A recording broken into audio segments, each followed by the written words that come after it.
রাসূল করিম সাল্লাল্লাহু আলাইহি ওয়াসাল্লাম আখেরি শাবানে খুতবা পেশ করেছিলেন এবং সেই খুতবায় তিনি বলেছিলেন, হে উপস্থিত জনগণ, হে মানব মণ্ডলী, আল্লাহ পাক আমাদের জন্য একটি পবিত্র মাস আমাদেরকে দিচ্ছেন, দান করেছেন, যে মাসটির নাম হচ্ছে রমাদান। রমাদান হচ্ছে রামদুন, রা মিম দত, রম ধাতু থেকে উৎপত্তি, এর অর্থ হচ্ছে জ্বালানো, পুড়িয়ে দেওয়া, ভস্ম করে দেওয়া। রমাদান, রমজান মুবারকে যারা নাকি সিয়াম সাধনা করে, আত্মত্যাগ করে, অর্থাৎ তিতিক্ষা, ত্যাগ এবং তিতিক্ষা করে, রমজান মুবারকে আল্লাহ পাক যেভাবে রোজা চান ওইভাবে যারা রোজা রাখে, তাদের সমস্ত গুনাহ সমূহকে আগুন যেমন আবর্জনাকে জ্বালিয়ে দেয়, রোজা যদি সঠিকভাবে কারো হয় তাহলে তার গুনাহগুলিকে এইভাবে জ্বালিয়ে ভস্ম করে দেয়। সুবহানাল্লাহ বিহামদিহি। এই রমাদান আমাদের সামনে। আমি আমার আলোচনার শুরুতে আমি আপনাদের খেদমতে আরজ করতে চাই যে মাসটির মধ্যে আমরা প্রবেশ করতে যাচ্ছি, দুটি জিনিস আমাদের সামনে এখন। একটি হচ্ছে আমরা মাহে রমজানকে ইস্তেকবাল করতে যাচ্ছি, মাহে রমজান আমাদের সামনে। দোয়া করে নেই যে আল্লাহ পাক এই পবিত্র রমজানের সম্মান করার মতো তৌফিক আমাদেরকে দান করো, আর যেভাবে রোজা রাখলে পরে তুমি খুশি হও সেইভাবে আমাদেরকে রোজা রাখার তৌফিক দান করো, বলি আমিন। এটি হচ্ছে সর্বশ্রেষ্ঠ মাস আল্লাহ পাক মুসলমানদের জন্য দান করেছেন। আবারও বলি আলহামদুলিল্লাহ। কোরআন শরীফের মধ্যে আল্লাহ সমস্ত ইবাদতের কথা বলেছেন, কিন্তু ডিটেইলস আলোচনা করেন নাই। হজ করতে হবে, কিন্তু উকুফে আরাফা করতে হবে, রমিয়ে হিজার করতে হবে, রমিয়ে জিবার করতে হবে, তারপরে 7 বার তাওয়াফ করতে হবে, সাফা মারওয়া সাই করতে হবে। এগুলি কিন্তু কোরআন শরীফে আসে নাই, ডিটেইলস আসে নাই। নামাজ পড়তে হবে, কিন্তু জোহরে কয় রাকাত, আসরে কয় রাকাত, মাগরিবে কয় রাকাত, এই রাকাতগুলি কিভাবে বিন্যস্ত করতে হবে কোরআন শরীফে তা আসে নাই, বর্ণনা করা হয়নি। যাকাত দিতে হবে, কিন্তু কত টাকা হলে কত টাকা দিতে হবে, কত মন ধান হলে কতটুকু দিতে হবে, কত ছাগল হলে, কত গরু হলে, কত পরিমাণ সোনা হলে, কত পরিমাণ রৌপ্য মজুদ থাকলে যাকাত দিতে হবে, এর বিস্তারিত বিবরণ কোরআন শরীফে আসে নাই। চিন্তা হতে পারে যে তাহলে এগুলো আমরা পাইলাম কই? আমরা পেয়েছি কোরআনের ব্যাখ্যা হচ্ছে রাসূল করিম সাল্লাল্লাহু আলাইহি ওয়াসাল্লাম, হুজুর এটাকে আমাদেরকে বলে দিয়েছেন। তিনি সারে ছিলেন, শরীয়ত প্রণেতা ছিলেন। তো সমস্ত ইবাদতকে আল্লাহ পাক সংক্ষেপে সংক্ষেপে তিনি আউটলাইন অথবা গাইডলাইন তিনি দিয়েছেন আল্লাহ পাক। রমজান মুবারক হচ্ছে একমাত্র ইবাদত যে রমজান সম্পর্কে আল্লাহ পাক ডিটেইলস পূর্ণ একটি রুকু আল্লাহ পাক আলোচনা করেছেন। সুবহানাল্লাহ। রোজা শুরু করবেন কোনখান থেকে, শেষ করবেন কোথায় গিয়ে, সফরে প্লেনে যখন চলবেন তখন আপনার রোজার অবস্থা কি হবে, যদি দেশে যান তখন কি হবে, অসুস্থ হলে কি হবে, কিভাবে রোজা রাখবেন, কিভাবে রোজা ভাঙবেন, তারপরে কখন শুরু হবে, কখন কি হবে ইত্যাদি বিস্তারিত বিবরণ। রোজার মতো করে এত অন্য কোন ইবাদতের ব্যাপারে আল্লাহ এতটা বলেন নাই যতটা বলেছেন রোজার ব্যাপারে। তাহলে নিশ্চয়ই বুঝতে পারছেন রোজাটা অত্যন্ত গুরুত্বপূর্ণ ইবাদত। সবটাই গুরুত্বপূর্ণ, কিন্তু রোজাটা আল্লাহর কাছে বেশি গুরুত্বপূর্ণ। সুবহানাল্লাহ। আচ্ছা, বেশি গুরুত্বপূর্ণ কেন সে কথা কি বলবো? অবশ্যই বলবো। বেশি গুরুত্ব এই কারণে, আল্লাহ পাক বলেছেন, এটা হচ্ছে হাদিসে কুদসি। আল্লাহ পাক বলেছেন, আস-সাওমু লি ওয়া আনা আজজি বিহি। অন্য রিওয়ায়াতে এসেছে ওয়া আনা উজজা বিহি। আস-সাওমু লি, রোজা হলো আমার জন্য। কে বলতেছেন বলুন তো? আল্লাহ পাক বলছেন রোজা হচ্ছে আমার জন্য, রোজার পুরস্কার আমি দেব।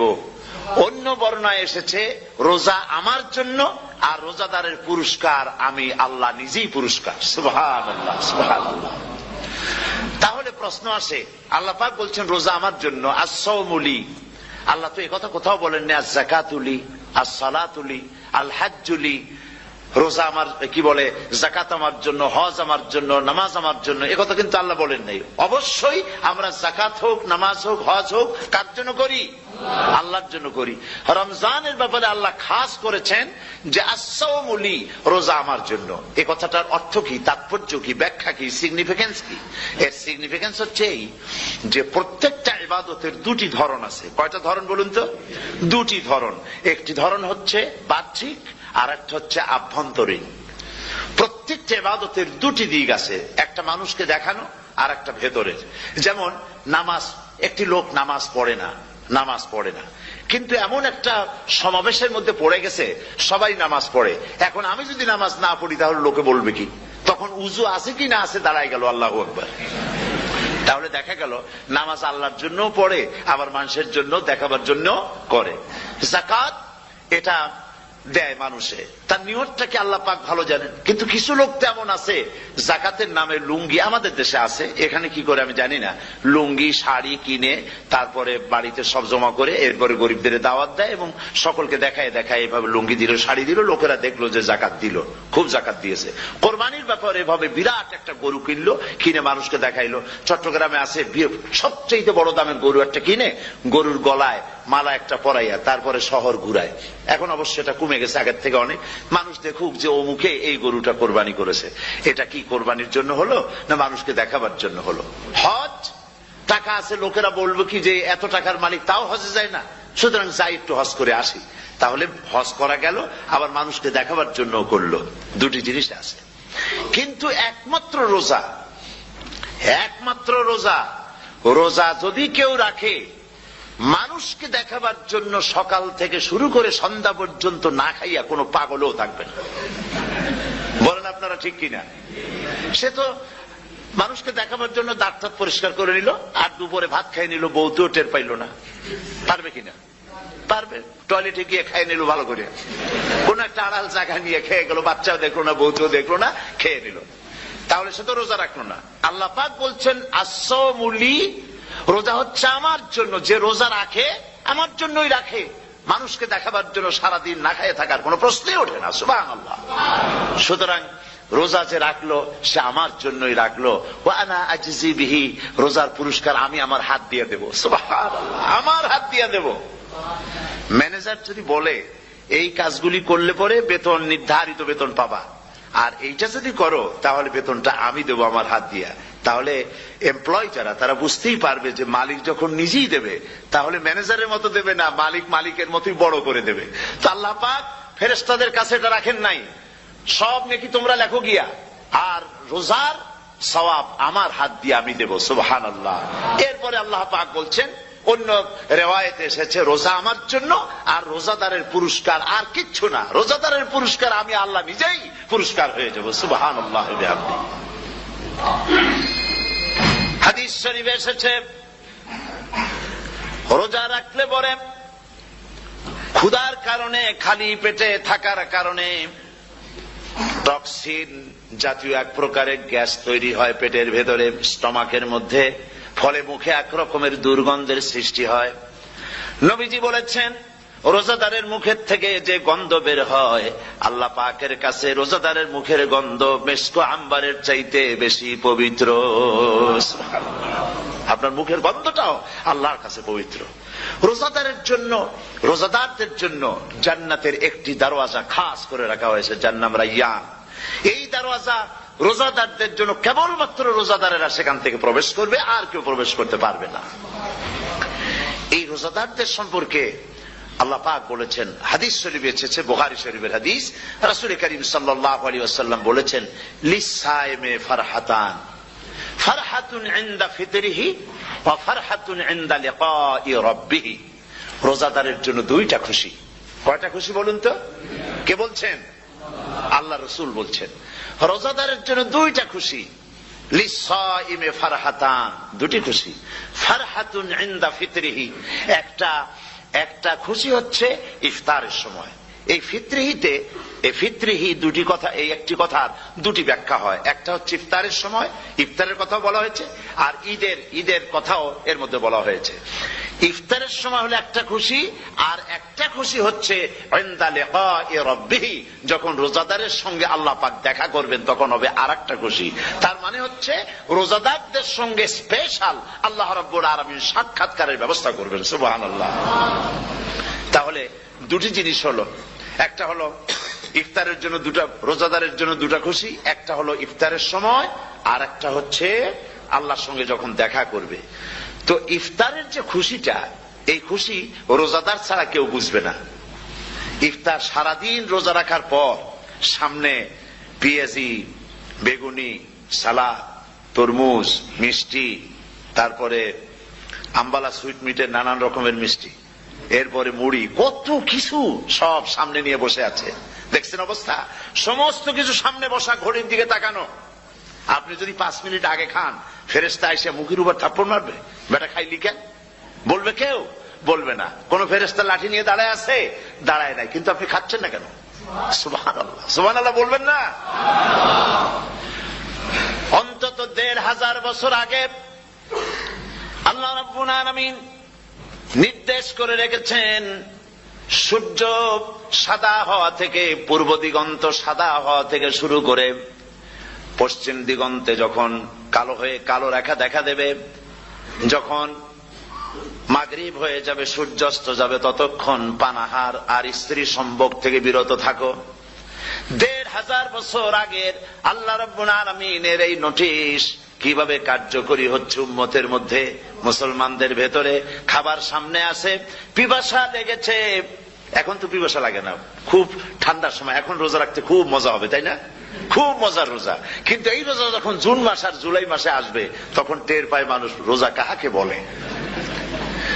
প্রচন্ড পিপাসা, সামনে সব খাবার পড়ে আছে, একটা খাবারের দিকে রোজাদারের হাত যায় না, ঘড়ির দিকে তাকায় আর চুপ করে বসে বসে আল্লাহর জিকির করতে থাকে। আল্লাহ কয়, ফেরেশতারা দেখ, এই বান্দা বানাইতে নিষেধ করছিলি, সুবহানাল্লাহ। আল্লাহ খুশি হয়ে যান। রোজাদার অপেক্ষা করতে থাকে। ঠিক যখন কাটায় কাটায় সময়টা এসে গেছে, তখন আল্লাহর নাম করে খুরমা দিয়ে, পানি দিয়ে ইফতার শুরু করে দিল। আল্লাহ পাক খুশি হয়ে গেলেন। এই যে ইফতার, সারাদিন রোজা রাখা ইফতার করায় যে মজা, রোজা রাখলো না এরকম লোকেরাও কিন্তু ইফতার করে, করে না? পুরান ঢাকায় আছে, ঢাকার তো কয়েকটা এলাকা আছে, পুরান ঢাকার লোকেরা নাকি বলে যে, যারা রোজা রাখে না তারা বলে যে, রোজা না রাখা একরকম পাপ করছি, আর ইফতার না করে কবিরা গুনাহ করবো নাকি, ইফতার তো করাই লাগবে। তো খুব মজা করে ইফতার করে তারা। তো সারাদিন রোজা রেখে পেঁয়াজি, ছোলা, বুট, মুড়ি খাওয়ায় যে মজা, সারাদিন ভাত খাইয়া তারপরে ইফতারে শরীক হওয়া, ছাগলে ঘাস খাইলে যেমন লাগে ওইরকম তার মুখে লাগে, এই মজা পাবে না। রোজাদারের যে মজা লাগে সেই মজা সে পাবে না। সারা মাস রোজা থাকার পর, আল্লাহর হুকুম মেনে সারা রাত রোজা রাখার পর, তারপরে ঈদের দিনে জামা কাপড় পরিষ্কার করে, শেরওয়ানি গায়ে লাগাইয়া, পাঞ্জাবি পরে, আতর মেখে, এরপরে ঈদের জামাতে যখন দাঁড়ায় যায়, সে যে মজা পায়, সারা মাস রোজা রেখে ঈদের জামাতে গিয়ে সে যে মজা পায়, যে রোজা রাখলো না, ঈদের দিনে খুব জামা, পাজামা, সেন্ট এগুলো মেখে টেকে প্রথম কাতারে গিয়ে দাঁড়ায় গেছে, ও সেই মজা পাবে না। ওর মনের মধ্যে একটা চোর চোর ভাব থেকেই যায়। সে মনে মনে ভাবে, এই জামাত আমার না, জোর করে আসছি, এইখানে দাঁড়াবার যোগ্যতা আমার নাই। মনের মধ্যে সে একটা অপরাধী ফিল করে, সে ফিল করতে থাকে। সুতরাং রোজাদারের জন্য দুইটা খুশি, একটা হচ্ছে ইফতারের সময়, আর একটা খুশি হবে যখন আল্লাহ তাদেরকে দেখা দেবেন। সুবহানাল্লাহ। এই রোজা আল্লাহ পাক দান করেছেন। আচ্ছা, কি জন্য রোজা আমাদের দিলেন? এই জন্য দিয়েছেন যে একটা মাস পৃথিবীর মুসলমানরা না খেয়ে থাকুক দিনের বেলায়, ওই না খেয়ে থাকার যে খাবারগুলি বাঁচবে, এগুলি আল্লাহ অন্য কোন এলাকার মানুষদের খাওয়াবেন নাকি? এই জন্য করেছেন রোজা, এই জন্য করেন নাই। রোজার ফজিলত আল্লাহর নবী বলেছেন, রমজান মুবারকের এত ফজিলত, মানুষ যখন কোন ইবাদত করে, আল্লাহ পাক সেই ইবাদতের নেক আমলের সওয়াব 10 থেকে শুরু করে 700 পর্যন্ত বাড়ায় দেন। 10 থেকে শুরু করে 700 করে 700 বাড়ায় দেন, ইল্লা সাওম, রোজা ছাড়া। নবীজি বলেছেন, রমজান মুবারকে কেউ যদি একটি নফল কাজ আদায় করে, একটি নফল ইবাদত করে, অন্য মাসের একটি ফরজ আদায় করার সওয়াব আল্লাহ পাক নামায় আমলে দিয়ে দিবেন। রমজান মুবারকে কেউ যদি একটি ফরজ আদায় করে, অন্য মাসের 70টি ফরজ আদায় করার মতো সওয়াব আমল নামায় আল্লাহ দিয়ে দিবেন। সুবহানাল্লাহ। এই মাস আমাদের সামনে, আল্লাহু আকবার বলি, আল্লাহু আকবার বলি, আলহামদুলিল্লাহ। এই পবিত্র মাস আমাদের সামনে। এই মাসে এত সওয়াব, নফল হয় ফরজের মতো, আর ফরজ হয় 70টা ফরজের মতো। এত সব কেন হইল? আমরা না খেয়ে থাকি সেই জন্য নাকি? বলতে পারেন কেন হলো? একটি কারণ, শাহরু রমাদান আল্লাযী উনজিলা ফীহিল কুরআন। সুবহানাল্লাহ বলবেন না? এই রমজান মাস হচ্ছে সেই মাস যে মাসে আল্লাহ রাব্বুল আলামিন কোরআনে কারীমকে নাজিল করেছেন। এই মাসের মধ্যে একটি রাত আছে, খায়রুম মিন আলফি শাহর, যে রাতটি 1000 মাসের চাইতে বেশি গুরুত্বপূর্ণ আল্লাহর কাছে। সুবহানাল্লাহ। একটি রাত 1000 মাসের চাইতে গুরুত্বপূর্ণ। 1000 মাস ক্যালকুলেটর দিয়ে হিসাব করলে দেখা যায় যে 1000 মাসে 83 বছর 4 মাস হয়। তাহলে তার অর্থ কি এই যে একটানা 83 বছর 4 মাস ইবাদত করলে যে সওয়াব হবে, এই রাত্রে ইবাদত করলে সেই সওয়াব হবে? হতে পারে, এরকম হতে পারে, কিন্তু ব্যাখ্যাটা কি? ব্যাখ্যাটা হচ্ছে আরবিতে আলফুন শব্দ দিয়ে 1000 বোঝানো হয় না। আরবিতে যখন আলফুন বলা হয় তাহলে বোঝা যায় সংখ্যাধিক্য, বিপুল সংখ্যা, হাজার হাজার, হাজার হাজার, থাউজেন্ডস এন্ড থাউজেন্ডস। এইটাকে বোঝাবার জন্য আরবিতে ব্যবহার করা হয় আলফুন, হাজার হাজার। তাহলে আল্লাহ কি বুঝাতে চাচ্ছেন? আল্লাহ রাব্বুল আলামিন তিনি আয়াত দ্বারা বুঝাতে চান, এর ব্যাখ্যা হচ্ছে এই পৃথিবীর মানবতার কল্যাণের জন্য, এই পৃথিবীর মানুষের ভালাইয়ের জন্য, মঙ্গলের জন্য হাজার হাজার মাস ধরে এই পৃথিবীর মানুষের যে কল্যাণ হয় নাই, এই রমজান মোবারকে একটা রাত আছে যেই রাতে আল্লাহ রাব্বুল আলামিন মানবতার সেই কল্যাণ করেছেন। সেই কল্যাণ কি দিয়ে করেছেন? শাহরু রমাদান আল্লাযী উনজিলা ফীহিল কোরআন, কোরআন নাজিল করে পৃথিবীর মানুষকে সেই কল্যাণ আল্লাহ দিয়েছেন। সুবহানাল্লাহ। বন্ধুগণ, কোরআন, কোরআন কি নিয়ামত আমাদের কাছে! সেই নিয়ামতকে আমরা চিনলাম না, আমরা বুঝতে পারলাম না কত বড় নিয়ামত আল্লাহ আমাদের দান করেছেন। এই কোরআন যেন আপনি শুনতে পারেন, পড়তে পারেন, বুঝতে পারেন, সেই জন্য আল্লাহ রাব্বুল আলামিন শরিয়াত কি সুন্দর ব্যবস্থা করেছে। কোরআন শোনার জন্য রমজান মুবারকে তারাবিহের নামাজের ব্যবস্থা করা হয়েছে। সুবহানাল্লাহ, সুবহানাল্লাহ। যারা সব সময় পড়তে পারেন না, কোরআন তেলাওয়াত জানেন না, অথবা সারা বছরও এক খতম কোরআন শরীফ পড়া হয় না, শরিয়াত কি সুন্দর বিধান করলো যে আপনি যেন 30 পারা কোরআন শরীফ শুনতে পারেন। এই ব্যবস্থা তারাবিহের নামাজের মধ্যে শরিয়াত করে দিয়েছে। আলহামদুলিল্লাহ, আলহামদুলিল্লাহ। যাদের টাকা কড়ি আছে আমি তাদেরকে অনুরোধ করব, যদি পারেন তাহলে মেহেরবানি করে রমজান মুবারকে উমরা পালন করবেন। আমি উমরার নিয়ত করেই এসেছি, ঢাকা থেকে উমরার নিয়ত করেই এসেছি, আপনাদেরকে দেখে গেলাম। আর আমি এখান থেকে ডাইরেক্ট মদিনা মুনাওয়ারায় চলে যাব ইনশাআল্লাহ। লাইলাতুল কদর পর্যন্ত হারামাইনুশ শরীফাইনে কাটাতে চাই, নিয়ত করেছি। আপনারা দোয়া করুন আল্লাহ যেন কবুল করেন। কি মজা যখন আপনি হারামাইনুশ শরীফাইনে যখন তেলাওয়াত শুনবেন, আপনার কাছে মনে হবে যেন কোরআন শরীফ নাজিল হতেছে। সুবহানাল্লাহ। সেখানে তো নামাজের পরে হাত তুলে মোনাজাত করা হয় না, শুধুমাত্র রমজান মুবারকে বেতেরের নামাজের মধ্যে ইমাম সাহেব হাত তুলে মোনাজাত করেন। গত বছর রমজান মুবারকের লাইলাতুল কদরে আমি ছিলাম, গত কয়েক বছর ধরে আল্লাহ যাওয়ার তৌফিক দিয়েছেন দয়া করে। সেখানে লাইলাতুল কদরে পত্রিকাগুলি লিখেছে 30 লাখের উপরে লোক ছিল মক্কা শরীফের, হারাম শরীফে 30 লাখের উপরে। যখন তেলাওয়াত হচ্ছে, মোনাজাত করতেছেন ইমাম সাহেব কাঁদতেছেন, মোনাজাত করতেছেন, কাঁদতেছেন, আর গোটা হারাম জুড়ে কান্নার রোল পড়ে গিয়েছে। কিভাবে কাঁদতেছেন! সারাদিন মানুষ রোজা রেখে তারপরে ইফতার করতে যখন বসে, আমি সেই জান্নাতের কথা কেমনে আপনাদের বুঝাবো? রসগোল্লা কেমন লাগে বক্তৃতা দিয়ে 6 ঘন্টা বক্তৃতা দিয়েও বুঝানো যাবে না। যদি মুখের মধ্যে ঢুকাইতে পারি তাহলে বুঝবেন যে মজাটা কি। এটা তো আমি বুঝাইতে পারবো না কি মজাটা লাগে। সারাদিন রোজা রাখার পর সমস্ত লক্ষ লক্ষ মুসল্লিরা বসে আছে মক্কা শরীফে, কাবা শরীফ সামনে, এখানে বসে আছে। রোজাদারের সামনে আছে জমজমের পানি আর মদিনা মুনাওয়ারার খুরমা। আল্লাহর ঘর সামনে, জান্নাতের থেকে আর কাকে বলে! সুবহানাল্লাহ। আর মসজিদে নববীর ভিতরে মদিনার আকর্ষণ কাশাস আলাদা। মদিনা শরীফের আপনাকে যদি পাইয়া যায় কোন আরব, কোন মাদানী, আপনারা ছাড়বি না, আদর করে পাশে বসাবে, তোমারে আমি এই জিনিস খাওয়াবো, এইটা দিয়ে ইফতার করাবো, আমার কাছ দিয়ে তুমি উঠতেই পারবে না। আপনাকে জোর করে বসায় দিবে মসজিদে নববীতে রিয়াদুল জান্নাহ রাসূল করিম সাল্লাল্লাহু আলাইহি ওয়াসাল্লামের কবর শরীফের কাছে বসে আপনি ইফতার করতেছেন, কত বড় নসিব। সেই জন্য আমি বলি হলিডে করার জন্য আমেরিকা, সিঙ্গাপুর, হাবিজাবি এই সমস্ত ঘুরে কোনো লাভ নাই। হলিডে করতে চান রমজান মুবারকে চলে যান হারামাইনুল শরীফাইন, মদিনা আল মুনাওয়ারা, মক্কা আল মুকাররমা।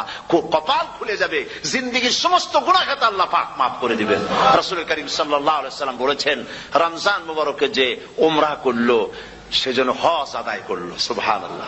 অন্য রিওয়ায়েতে এসেছে যে ব্যক্তি রমজান মুবারকে উমরা করলো সেজন্য আমার সাথে হজ আদায় করলো। সুবহানাল্লাহ। তো বলতেছিলাম যে কোরআনে কারীম হচ্ছে একটি বিরাট নিয়ামত। এই নিয়ামত শোনানো হয় রমজান মুবারকে। আমি এবার এসে খুব খুশি হলাম একথা শুনে যে ইস্ট লন্ডন মসজিদ তারা একটা ব্যবস্থা করেছে, সুন্দর একটা রেডিও তারা আবিষ্কার করেছে। না কি করছেন আপনারা? ট্রান্সমিটার তৈরি করেছেন। ওনারা ওখানে রেডিও বিক্রি করেন, আপনারা বহুটা খরচ করেছেন, তারা হাজার হাজার পাউন্ড খরচ করে টাওয়ার বানিয়েছেন এবং একটা ফ্রিকোয়েন্সি তারা নিজেরা নিয়েছেন, আর রেডিওগুলি 125 পাউন্ড করে ওনারা দিচ্ছেন খরচ হিসেবে। এটা যারা নিয়ে যায় ঘরের মধ্যে বসে তারাবিহের তেলাওয়াত তারা শুনতে পাবেন। মহিলারা অনেক সময় আসতে পারেন না, মহিলারা ঘরে বসে শুনতে পারবেন। ওই ইস্ট লন্ডন মসজিদে যত ওয়াজ হবে, তেলাওয়াত হবে, নামাজ হবে, আজান হবে, ওয়াজ হবে, জিকির হবে, সব আপনার ঘরে বসে আপনি শুনতে পারবেন। আল্লাহ রাব্বুল আলামিন এই ইকদামকে, এই পদক্ষেপকে আল্লাহ কবুল করুন, সবাই বলেন আমিন। এবং প্রত্যেকের ঘরে ঘরে এই রেডিও পৌঁছে যাক, আমরা বলি আমিন। আল্লাহ যেন কবুল করেন। আপনি ঘরে বসে মসজিদের সমস্ত প্রোগ্রাম পেতে পারবেন। আর কি সুন্দর সেখানে যিনি তেলাওয়াত করেন, আজান দেন, আলহামদুলিল্লাহ, তার আজান শুনলে পরে তো মনে হয় যে আমি মক্কা শরীফে চলে গেছি, মদিনায় চলে গেছি। আর তেলাওয়াতও কত সুন্দর, আলহামদুলিল্লাহ। আল্লাহ তার প্রতি রহম করুন, আমরা বলি আমিন। সুতরাং বলতেছিলাম যে পবিত্র রমজানুল মুবারক এটি কি জিনিসটা, কি জিনিসটা বুঝাবার জন্য আমি বলি, যেমন এই ঘড়িটা এটা কেনার পর 2-1 বছর পর এটা ফাস্ট হয় অথবা কি হয়, স্লো হয়ে যায়। তখন এটাকে সারার জন্য আমরা হসপিটালে দেই। হসপিটাল মানে লন্ডন হসপিটাল না, ঘড়িরও হসপিটাল আছে। তো ঘড়ির হসপিটালে দিলাম, ওরা এটাকে দেখে শুনে ওয়াইলিং করে টরে দিল ঠিক মতো। একবার যদি ঠিক করে দিল, আবার আমার 1-2 বছর চললো, আর কোনো ডিস্টার্ব করবে না, ঠিক কিনা? আপনার গাড়ির ইঞ্জিন যদি কোন রকমের অসুবিধা করে, তাহলে গাড়ির ইঞ্জিনকে ওভারহোলিং করতে হয়, ইঞ্জিন ডাউন দিতে হয়। একবার যদি ইঞ্জিন ডাউন দিলেন, ওভারহোলিং করলেন, তাহলে আপনার এই গাড়ি 5-6 বছরের জন্য আর হাত দিতে হবে না। এই কথাগুলি বুঝতে পারছেন কিনা? সারা জীবন, সারা মাস অন্যায় করার পরে, গুনাহ করার পরে মানুষের অন্তঃকরণে কালিমা লেগে যায়। আল্লাহ রাব্বুল আলামিন রমজান মুবারকের একটা ব্যবস্থা করেছেন, ইঞ্জিন ওভারহোলিং এর মতো, ইঞ্জিন ডাউন দেওয়ার মতো। আপনার কালকে, আপনার আত্মাকে, আপনার বিবেককে, আমার বিবেককে পরিষ্কার করার জন্য রমজান মাস করে দিয়েছেন। রমজান মুবারকের একটি মাসের কোর্স যদি কমপ্লিট করা যায়, তাকওয়া দিয়া যদি ভরে দেওয়া যায়, তাহলে বাকি 11 মাস আরামসে চলবে, কোনো অসুবিধা হবে না। নবীজি বলেছেন রমজান মুবারকে মাস আসার সঙ্গে সঙ্গে আল্লাহ রাব্বুল আলামিন তিনি জান্নাতের সমস্ত দরজাগুলি খুলে দেন, আর জাহান্নামের সব দরজাগুলি আল্লাহ রাব্বুল আলামিন বন্ধ করে দেন। সুবহানাল্লাহ। আর শয়তানকে শৃঙ্খল দিয়ে বেঁধে ফেলা হয়, শিকল দিয়ে শয়তানরা বান্ধা হয়ে যায়। এই হাদিসটা যখনই শোনাই বিভিন্ন জায়গায়, লোকেরা বিভিন্ন জায়গায় প্রশ্ন করে, হুজুর কোন তো যে শয়তানরে বান্ধতে হয়, কিন্তু রমজান মাস হতো লোকেরা মদ খায়, মিথ্যা কথা কয়, তাহলে শয়তান বান্ধা থাকলো কেমনে? আমি বলি দেখেন, এরও ব্যাখ্যা আছে। এর ব্যাখ্যা হলো এই, কোন কোন ঘড়ি আছে একবার চাবি দিলে 6 মাস চলে, আর একবার চাবি দিলে 2 বছর চলে, আবার চাবি দিলে লাইফ চলে যায়। এরকমের ঘড়িও আছে। কোন কোন মানুষের শয়তানে এমন চাবি দিছে যে চাবিতে 6 মাস চলে, কোনটায় 10 মাস চলে, কোনটায় বছর চলে। রোজার মাসেও যারা গুনাহ করে, শয়তানে এমন চাবি দিছে যে রোজার মাসেও বন্ধ হচ্ছে না। এরা শয়তানের খপ্পরে পড়ে গেছে। আল্লাহ এই চাবি থেকে মুসলমানদেরকে হেফাজত করুন, বলি আমিন। জোরে বলেন আমিন। শয়তান থেকে পানাহ কেউ দিতে পারে না, কোন গভর্নমেন্ট পারবে না। ব্রিটিশ গভর্নমেন্ট পারবে নাকি? American government? কেউ পারবে না। শয়তান থেকে পানাহা দিতে পারে কেবলমাত্র কে? ওই আল্লাহ রাব্বুল আলামিন আমাদেরকে শিখায় দিয়েছেন শয়তানের ওয়াসওয়াসা থেকে আমার কাছে পানাহ চাও। আউযু বিল্লাহি মিনাশ শাইতানির রাজীম। বিতাড়িত মরদুদ শয়তানের ওয়াসওয়াসা থেকে পানাহ চাই, আল্লাহর কাছে পানাহ চাও। আল্লাহ পাক বলেন আমি পানাহ দিতে পারি শয়তানের ওয়াসওয়াসা থেকে। শয়তান থেকে আশ্রয় একমাত্র সিকিউরড, নিরাপত্তা পেয়েছেন আল্লাহর পয়গম্বরেরা। সুবহানাল্লাহ। আম্বিয়া আলাইহিমুস সালাম তারা আল্লাহ কর্তৃক নিয়ন্ত্রিত। শয়তানের ক্ষমতা নাই পয়গম্বরদের কাছে যাওয়া। চতুর সীমানার ভেতরে শয়তান প্রবেশ করে কোন নবীকে ওয়াসওয়াসা দিতে পারবে না।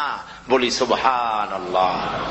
এই জন্য শয়তান থেকে বেঁচে যাওয়া, শয়তানের ওয়াসওয়াসা থেকে বাঁচা খুবই কঠিন। সেই জন্য আল্লাহ পাক বলছে শয়তানকে বেঁধে রাখা হয়, জান্নাতের সমস্ত দরজা খোলা, জাহান্নামের সমস্ত দরওয়াজা বন্ধ হয়ে যায়। এই নিয়ামতের মাস আমাদের সামনে। প্রত্যেকটি যখন কোন ওয়ার্কশপ হয় তো ওয়ার্কশপের জন্য এক একটা কি বলে সিলেবাস থাকে। রমজান মুবারক একটা ওয়ার্কশপ। এই ওয়ার্কশপের মধ্যে একটা সিলেবাস আছে, সেই সিলেবাসের নাম হচ্ছে কোরআন।